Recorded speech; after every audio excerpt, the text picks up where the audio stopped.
Morning students. आज का हमारा टॉपिक है फाइलम मोलस्का का हम क्लासिफिकेशन पढ़ेंगे। इससे पिछले वीडियो में हमने इंट्रोडक्शन पढ़ लिया है और इस वीडियो में हम फाइलम मोलस्का का क्लासिफिकेशन का पार्ट फर्स्ट पढ़ेंगे।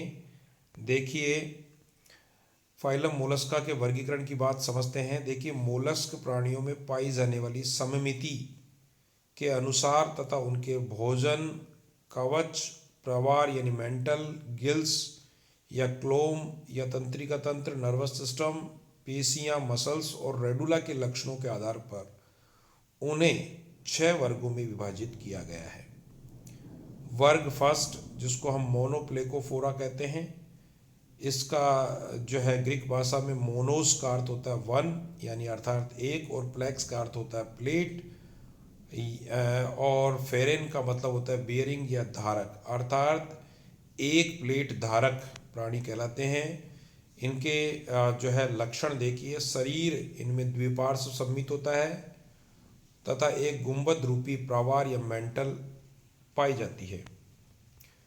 दूसरा लक्षण, चपटे लिम्पेट के आकार का सर्पिल रूप से कुंडलित प्राक शंख यानी प्रोटोकोंच युक्त कवच इनमें पाया जाता है। तीसरा लक्षण देखिए, पाद इनमें चौड़ा, चपटा और 8 जोड़ी आकुंचक पेशियों सहित होता है। चौथा लक्षण, प्रावार खांचों में 5 जोड़ी गिल्स पाए जाते हैं। चौथा लक्षण के बाद में पांचवें लक्षण में देखिए 6 जोड़ी वृकक, जिनमें से 2 जनन वाहिनियां यानी गोनोडक्ट्स पाई जाती हैं। छठा लक्षण, रेडुला कोश में रेडुला पाया जाता है और इनमें आंत्र अति कुंडलित पाई जाती है। सातवां लक्षण, हृदय में 2 जोड़ी आलिंद और केवल एक निलय पाया जाता है। आठवां है, तंत्रिका तंत्र में अनुदैर्ध्य प्रावार और पदिक रज्जु पाया जाता है। नौवां देखिए आंतरिक विखंडन सेगमेंटेशन, और 10वां है समुद्रवासी प्राणी होते हैं। इनके उदाहरण हैं नियोपेलाइना और गैलेथी।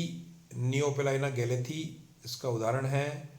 वर्ग सेकंड जो वर्ग है वो एम्फीन्यूरा कहलाता है।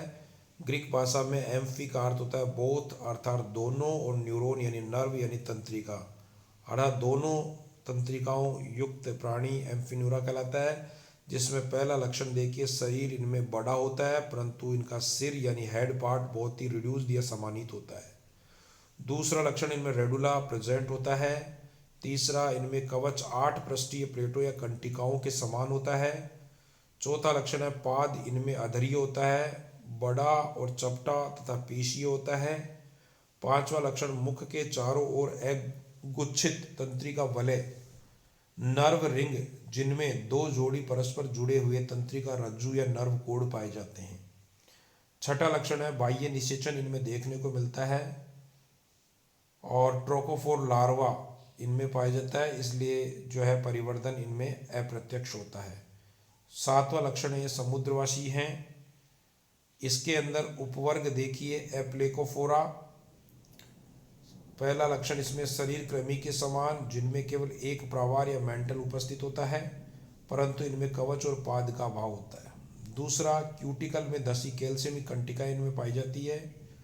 तीसरा, रेडुला सरल प्रवार गुहिका पीछे की ओर और कुछ में एक जोड़ी द्विकंकत कंकत क्लोम पाए जाते हैं। उदाहरण है नियोमेनिया, निमेटोमेनिया और कीटोडर्मा, इसके एग्जाम्पल्स हैं। दूसरा उपवर्ग देखिए पोलीप्लेकोफोरा। इसके लक्षण देखिए, पहला, शरीर पृष्ठ अधर तल से चपटा, सिर छोटा, नेत्रों और स्पर्शकों का इनमें अभाव होता है। रेडुला प्रावार यानी मेंटल, पाद, फूट एंड बाह्य गिल इनमें उपस्थित होते हैं। दूसरा लक्षण, प्रावार गुहिका पीछे की ओर होती है इनमें। तीसरा, कवच 8 कैल्शियमी पृष्ठ प्लेटों की भांति होता है। अब देखिए उपवर्ग पोलीप्लेकोफोरा में जो है गणों की संख्या देखिए। गण, पहला गण पाया जाता है लेपिडोप्लूरिना।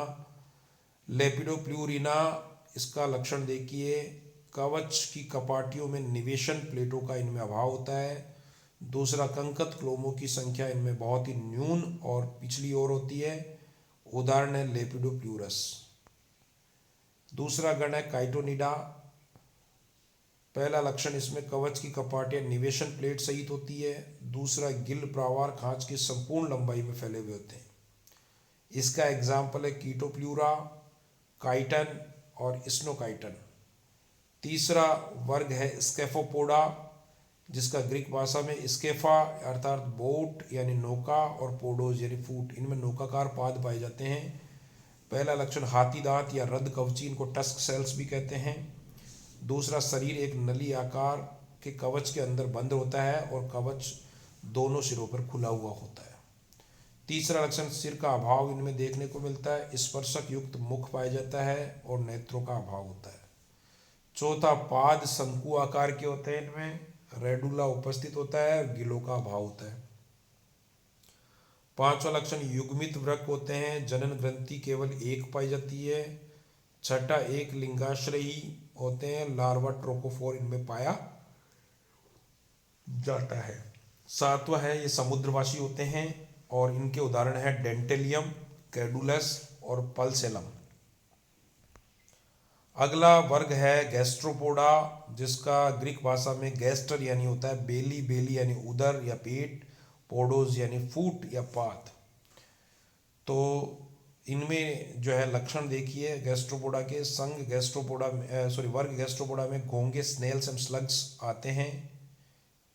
दूसरे, शरीर पुंज का टॉर्सन, शरीर जो इनका जो पुंज है उसमें टॉर्जन पाया जाता है, ऐंठन या मरोड़ पाई जाती है। किसी समय परिवर्तन के किसी भी समय इनमें टॉर्जन या ऐंठन पाई जाती है शरीर के अंदर।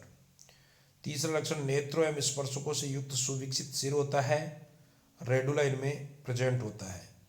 चौथा, इनमें पाद या फूट बड़ा होता है और चपटा होता है। पांचवा लक्षण है, कवच उपस्थित होता है या इसका अभाव होता है। एक कपाटीय यानी यूनिवाल्व और पर्याय कुंडलित होता है। छठा है, अधिकांश ये समुद्रवासी होते हैं, कुछ एलवण जलीय या स्थलीय भी होते हैं। इसमें देखिए उपवर्ग पहला, प्रोसोब्रेंकिया या स्ट्रेप्टोन्यूरा। पहला लक्षण, इसमें शरीर पुंज ऐंठा हुआ होता है।